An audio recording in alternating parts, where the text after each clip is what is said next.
du coup, j'ai beaucoup de mal. Le simple fait, par exemple, que tu fasses la blague, ah oui, passer au 2D, la 3D, etc., il n'est pas animé, il est en 3D avec un toon shader au-dessus, qui met des lignes, qui lui fait des yeux, qui lui fait machin, etc. Et le truc, c'est que tu le vois à 200% pour absolument tout le film, qu'il est animé en image de synthèse, et qu'ensuite, il y a un filtre pour qu'il ait l'air d'être un cartoon, quoi.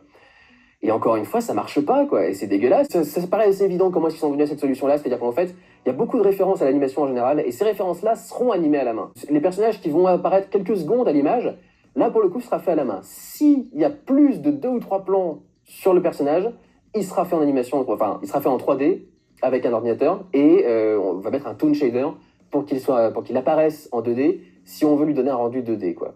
C'est pareil pour le méchant du truc, par exemple, qui pareil est un personnage qui est entièrement en 3D avec Toon Shader au-dessus parce qu'il est là les 3 quarts du temps dans le truc, quoi. Donc en fait, tu vois que c'est juste une question de budget, mais quand c'est le sujet du film, c'est un peu pas ouf, quoi. La blague fait un petit peu... elle est gênante, quoi. Elle est un peu gênante, toute la blague autour de méchant.